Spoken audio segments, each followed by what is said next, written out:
Okay, when you think about the biggest challenges in healthcare, your mind probably jumps to things like cancer research or heart disease, right? But what if I told you that one of the most expensive and overlooked crises is hiding in plain sight? It's something as common as a simple wound. Yeah, a cut, a sore, an ulcer.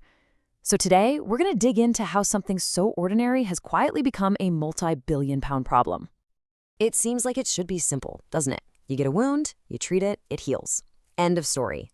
But the reality, especially when we talk about chronic wounds, the stubborn ones that just refuse to heal for weeks or months or even years, well, it's way more complicated and way more expensive than you'd ever guess. So just how much are we talking about here?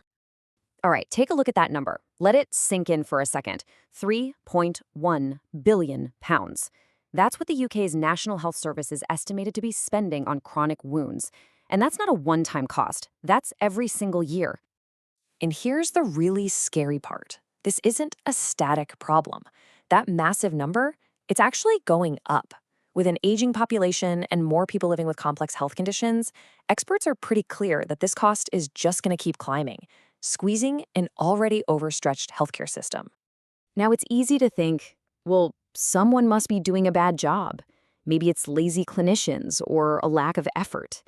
But the source material for this explainer, a really important best practice statement from Wounds UK, says that's not it at all. The problem isn't the people, it's the system itself. A system just full of roadblocks that cause even the best of intentions to fail.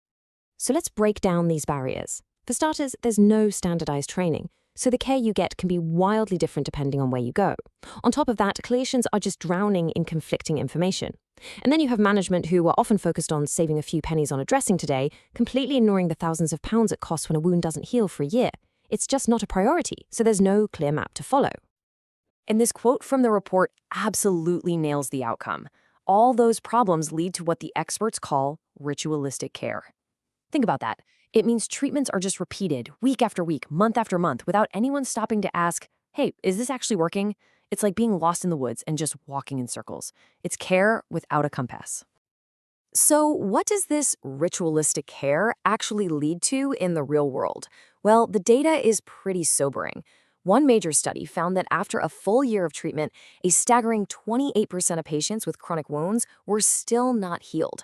That's nearly 1 in every 3 people left with an open wound for over a year.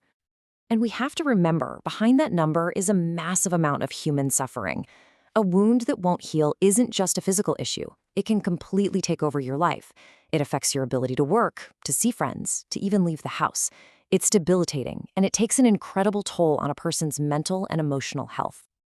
Okay, so it all sounds pretty bleak, but here's the good news. It doesn't have to be this way.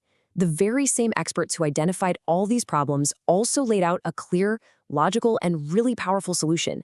They've given us a roadmap to get out of the woods, a way to move from pointless ritual to real results. And here it is. It's a simple 5-step pathway, and it's not rocket science. It starts with a really thorough assessment of the patient as a whole person, not just a wound. Then you set clear goals, you make a plan, you put it into action, and then, and this is the absolute game changer, you constantly review it. If it's not working, you don't just keep doing it. You loop back, figure out why, and change the plan. It's a cycle of constant improvement. The whole point of this pathway is to achieve what's called optimal wound care. And I want you to notice the language here. The focus isn't just on closing the hole, it's about looking at every single need the patient has, from their diet to their mental health, to give them the best possible quality of life. It's a true partnership. But here's the catch. A clinician can follow this pathway perfectly, but if the system they work in doesn't support them, it's all for nothing. A great roadmap is useless if you don't have a car and fuel. This solution absolutely requires a partnership between the frontline staff and the managers who run the whole system. Think of it like 2 sides of the same coin. On one side, you have the healthcare professionals doing the hands-on clinical work, the assessing, the diagnosing, the treating. But on the other side, you have the managers and providers. Their job is just as vital. They have to build the official pathways, give staff the right training, and, crucially, plan the budget for long-term healing, not just short-term savings. So when you pull all of these threads together, what do you get? You get a fundamental change in mindset. It's about stopping the cycle of just doing something to a wound and starting a new cycle of achieving clear, measurable goals for an actual person. This is really the heart of it all. This is the big idea. You trade a frustrating, expensive, and often pointless ritual for a smart, structured process that delivers results you can actually see and measure. And the best part? Everybody wins. Patients get their lives back with less pain and suffering.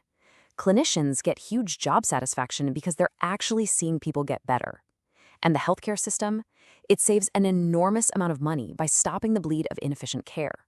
It's a true win-win-win situation. Ultimately, this whole story is about so much more than just wounds. It's a lesson in how to apply structured, goal-oriented thinking to any complex problem. And it leaves us with a pretty big question to think about. What other areas of healthcare, things we just see as routine, are actually stuck in a costly, hidden ritual, just waiting for someone to draw them a better map?